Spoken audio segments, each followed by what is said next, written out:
Shikues nderuar, mirëmbrëma dhe mirë se erdhët në emisionin Betimi Për Drejtësi. Këtë javë në Kosovë ka qëndruar për vizitë në Kosovë ndihmësi i asistentit të sekretarit të Departamentit Shtetit, zoti Jorgen Andrews. Gjatë vizitës së tij në Kosovë, zoti Andrews ka zhvilluar takime dhe ju është adresuar një forumit të shoqërisë civile mbi rolin e sundimit të ligjit. Me zotin Andrews, kolegu e Hatmiftaraj ka zhvilluar një intervistë ekskluzive rreth rëndësisë së sundimit të ligjit në Kosovë. Zoti Andrews flet për rëndësinë e pavarësisë, panshmërisë dhe transparencës së sistemit të drejtësisë për t'i adresuar kërkesat e qytetarëve për të marrë drejtësi. Ai po ashtu flet lidhur me atë se si institucionet e drejtësisë duhet të jenë më transparente dhe llogaridhënëse dhe se pse kritikat e shoqërisë civile duhet marrë seriozisht nga institucionet publike. Natyrisht në fokus të kësaj interviste është edhe lufta kundër krimit organizuar dhe korrupsionit.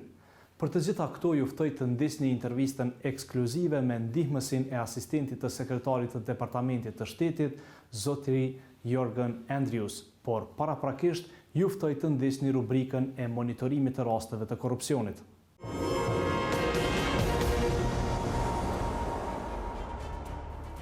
Hulumtuesit e Betimi Për Drejtësi prej 20 e deri më 24 janar kanë monitoruar 29 seanca gjyqësore për raste të korrupsionit të caktuara në të gjitha gjykatat themelore të Kosovës.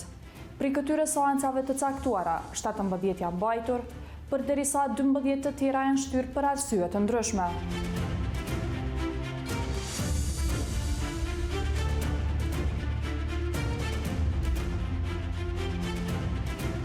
Numri personave të akuzuar në këtë raste të korrupsionit është 131, ku 82 persona i takojnë profilit të ulët, 39 persona i takojnë profilit të mesëm dhe 10 persona i takojnë profilit të lartë.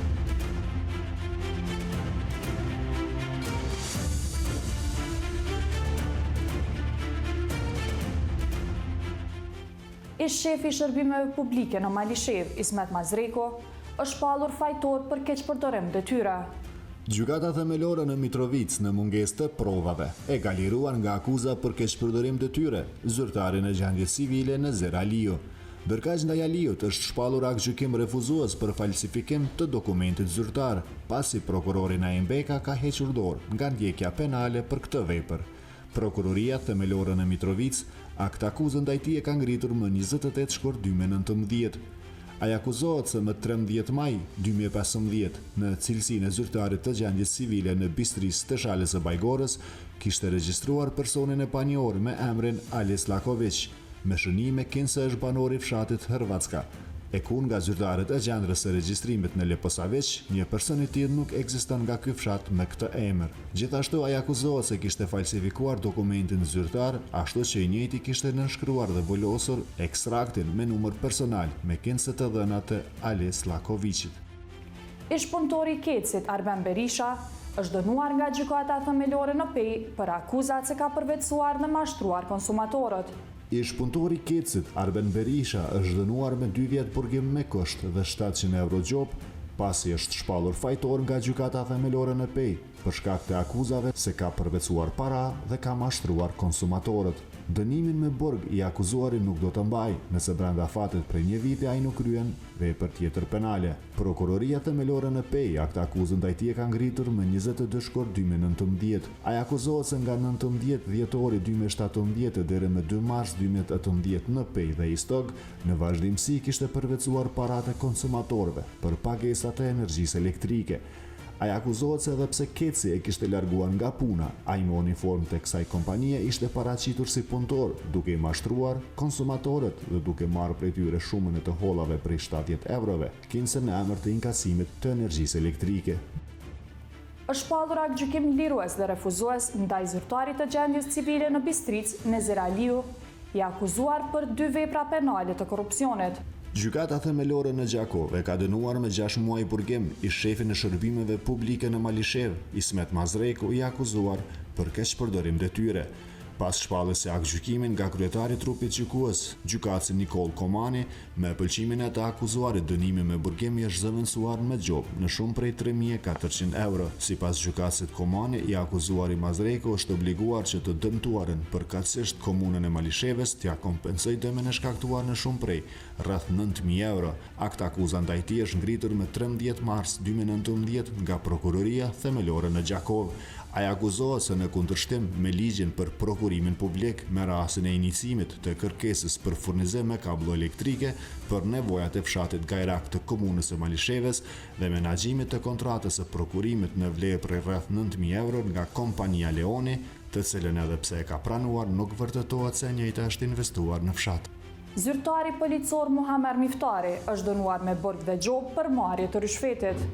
Zyrtari policor Muhammer Miftari, i akuzuar për marrje të rishfetit, është dënuar me 1 vit burg dhe 500 euro gjobë. Në këtë rast, për të njëjtën vepër penale akuzohej edhe zyrtari tjetër policor Hyzer Dugolli, i cili pas pranimit të fajësisë në seancën fillestare të mbajtur më 11 tetor 2019, është dënuar me 9 muaj burg dhe 500 euro gjobë. Sipas akt akuzës së ngritur më 2 tetor 2019 nga prokuroria themelore në Ferizaj, të pandehurit Hyzer Dugolli dhe Muhammer Miftari, akuzohen se nga 5 deri më 13 shtator 2019 në shtime në cilësi të zyrtarëve policor kishin kërkuar rishfet nga i dëmtuari Bekim Regjaj. Siç thuhet në akt akuzë, ata kishin kërkuar shumën prej 400 euro me qëllim që të mos e ekzekutonin aktgjykimin e gjykatës themelore në Ferizaj, divizioni për kundërvajtje, për zbatim të masës mbrojtëse të ndalimit të drejtimit të automjetit të kategorisë B në kozgjatje prej 6 muajsh. Për shkak të parashkrimit relativ të veprës penale, gjykata themelore në Prizren e ka pushuar procedurën penale ndaj të akuzuarit për keqpërdorim të pozitës zyrtare Refkim Muzbek. Ai së bashku me Almir Saitin, Muhammed Bajramin, Drenusha Behluli Mehmetin dhe Hatice Përzhellën, akuzohet se në cilësinë e menaxherëve të projektit për ndërtimin e shtëpisë së kulturës në fshatin Zhor të Prizrenit, kishin keqpërdorur autoritetin zyrtar, duke i shkaktuar dëm Ministrisë së Kulturës, Rinisë dhe Sportit, si dhe komunës së Prizrenit. Procedura penale dëshvillohet ndaj të akuzuarve tjerë sipas akt akuzës.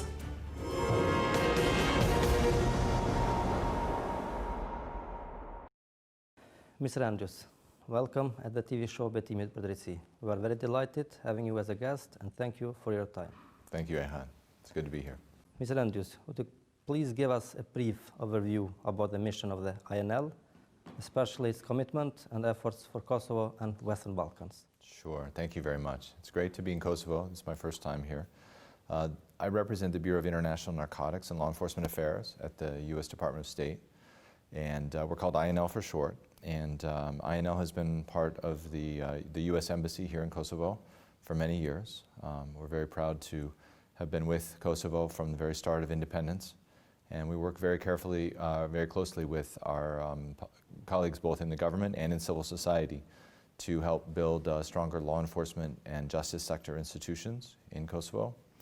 The goal is to create institutions that are more capable, more trustworthy, and that can earn the confidence of Kosovo's citizens and to strengthen rule of law in this country.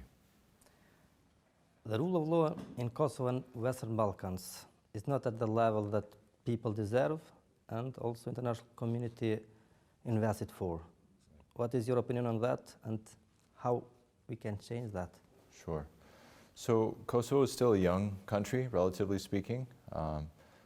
Kosovo has come so far in its first 12 years of independence, but it's not surprising that the justice system is still developing. And I think the true measure for Kosovo is to help the justice system reach a level that satisfies the needs and the desires of the citizens of Kosovo. Kosovo's citizens want the rule of law. They want a structure that enables them to be prosperous and to be secure and to pursue their goals and raise their families. And our goal as the United States of America is to help those justice institutions reach that level where the citizens feel satisfied. They feel that their rights and their property are protected by those institutions. So it's a work in progress. In our experience working around the world, There is no such thing as a perfect justice system anywhere, but Kosovo's justice system has made quite a bit of progress. There's a lot more work to be done, and the United States is committed to continue working both with the government and with civil society and the citizens to continue down that path. Indeed, U.S. government and U.S. Embassy in Kosovo are very committed to strengthen the rule of law in Kosovo. Their support is tremendous. However, results are still missing. What is the message you convey to the politics, rule of law institutions, and civil society in this battle? Right. So to the political class, and I know that Kosovo is about to have a turnover in government. To the political class, I would say, listen to the people. I think we see publics everywhere, understandably unhappy with the level of justice that is being provided. We see dissatisfaction with corruption everywhere.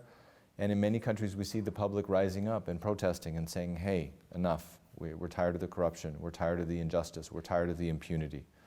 So to the political class, I would say, listen to that. And the goal is to build those institutions to a level where the public feels heard and feels that it's being protected. To civil society, I would say, I would encourage civil society to continue to play a constructive role, to shine a light where the government is perhaps not doing the greatest job, but also to point out where the government does a good job, to show both sides. But civil society plays a fundamental role in increasing public awareness of the quality of justice and the quality of the institutions that provide justice. Lately, politics, judiciary, state prosecutors are kind of publicly criticizing media, civil society for their failures. What is your approach? What is your opinion about that? Well, you know, we live in a world where it's very easy to criticize. Government is hard. Justice is perhaps the hardest piece of good governance because it involves so many stakeholders. So many institutions in a justice system have to work well together for the citizens to feel that they have rule of law. It does no good to have a world-class police and investigators if the prosecutors and the judges are unable to do their jobs or they're corrupt. And even if you have great police and great prosecutors and judges, it does you no good if then the convicted go to jail and they can still run their criminal enterprise from behind bars. And so INL, working together with our colleagues in the Department of Justice and here with OPTAD and ISITAP at the embassy, we try to help Kosovo's entire justice system reach the same level of reform so that all the pieces can work together and can show the citizens that justice is improving. Rule of law in Kosovo is still fragile and vulnerable to the political influence.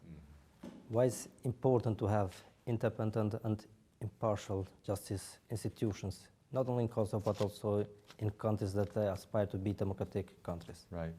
Well, independence and impartiality is the number one element for any justice system to earn the confidence of the public. And so if you don't have independence and impartiality, you cannot earn the public's trust and you cannot build a sense of rule of law. And so for us, you know, helping Kosovo's justice institutions become more independent is key, but those are political questions and it requires political will within the Kosovo system. Impartiality is part of the fabric of the system. If Kosovo develops mechanisms for deterring corruption within the system, that can help with impartiality. There are some other structural arrangements that can ensure that that cases can be randomly assigned, or that there are other ways of preventing partiality from or bias from creeping in. But it requires constant vigilance, and it's another place where civil society can play a great role in watching for examples of where impartiality is not the case or where political influence is playing a role. U.S. Embassy and INL actually invested a lot regarding accountability and transparency of the justice system in Kosovo. While we can see a slight progress with regard to the transparency, when it comes to the accountability, results still are missing. Right. Still judges, prosecutors, stakeholders, how to say, they are not accountable towards public, but also towards their own institutions. Right. How we can fix this? So accountability mechanisms differ from one justice system to another, and there's no blueprint. You know, we'll never sit here and say that the United States has it all figured out and we know the answers.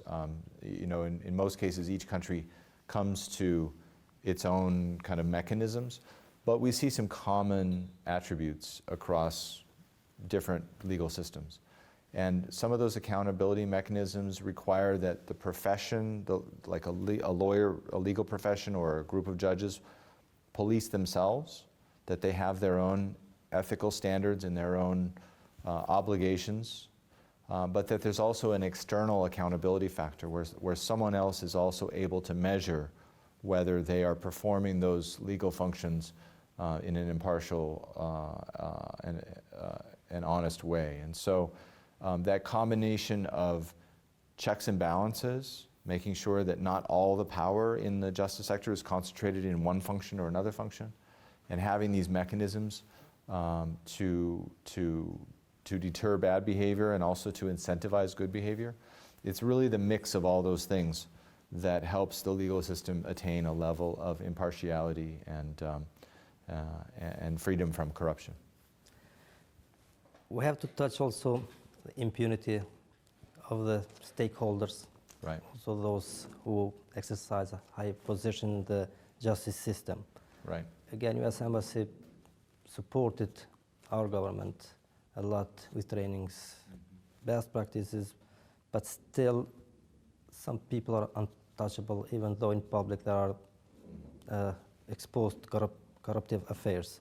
Right. Why it's important that for Kosovo to change the approach or provide impunity to some people, Right.